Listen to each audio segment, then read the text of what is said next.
భారతదేశ గడ్డపై ఎర్ర జెండాకు 100 సంవత్సరాలు.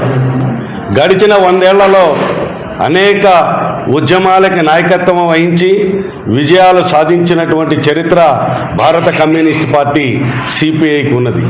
ముఖ్యంగా మన దేశాన్ని దోచుకుంటున్నటువంటి బ్రిటిష్ సామ్రాజ్యవాదులకు వ్యతిరేకంగా సాగినటువంటి స్వాతంత్రోద్యమంలో ఎందరో కమ్యూనిస్టులు తమ ప్రాణాలు అర్పించారు. ఫలితంగా అనేక ఆ రోజు ఉన్నటువంటి నేషనల్ కాంగ్రెస్ పార్టీ కానివ్వండి, లేకపోతే ముస్లిం లీగ్ కానివ్వండి, అందరూ కూడా నాయకత్వం వహించడం వలన ఈ దేశానికి స్వాతంత్రం సిద్ధించింది. స్వాతంత్రానంతరం కూడా ఈ దేశంలో ఉన్నటువంటి నిరంకుశవాదులకు వ్యతిరేకంగా అనేక ఉద్యమాలు సాగించింది.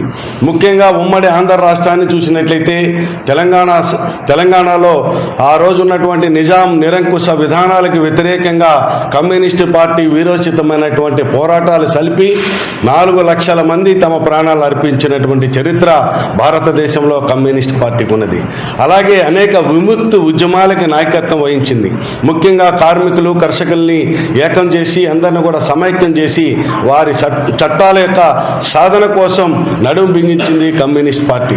విజయవాడ నగరాన్ని చూసినట్లయితే 2 పర్యాయాలు విజయవాడ నగరపాలక సంస్థకి నాయకత్వం వహించి దశని మార్చింది కమ్యూనిస్ట్ పార్టీలు. ముఖ్యంగా 1981లో టి వెంకటేశ్వరరావు గారి నాయకత్వంలో ఏర్పడినటువంటి మున్సిపల్ కార్పొరేషన్ పాలకపక్షం కొండ శివారు ప్రాంతం నుంచి దిగువ ప్రాంతం నుంచి శివారు ప్రాంతం వరకు కూడా వీధి లైట్లు, మంచినీటి సౌకర్యం, డ్రైనేజీ సౌకర్యం, అన్ని రకాలైనటువంటి సౌకర్యాలు కల్పిస్తూ ప్రజల మీద ఎటువంటి భారాలు వేయనటువంటి పాలన సాగించింది 2 పర్యాయాలు కమ్యూనిస్ట్ పార్టీ ఎర్ర జెండా.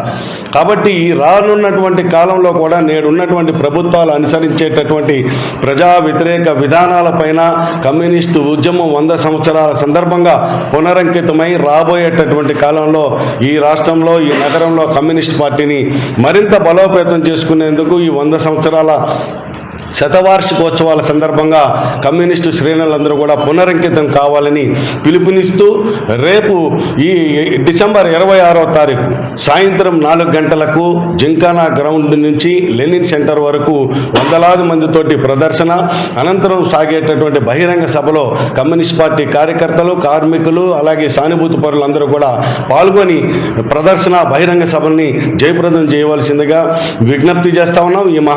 ఈ బహిరంగ సభలో దేశ రాష్ట్ర నాయకులు, జిల్లా నాయకులు పాల్గొని ప్రస్తుతం ఉన్నటువంటి రాజకీయ పరిస్థితులను వివరించేటటువంటి సభలో అందరూ పాల్గొవాలని ఈ సందర్భంగా పిలుపునిస్తాము.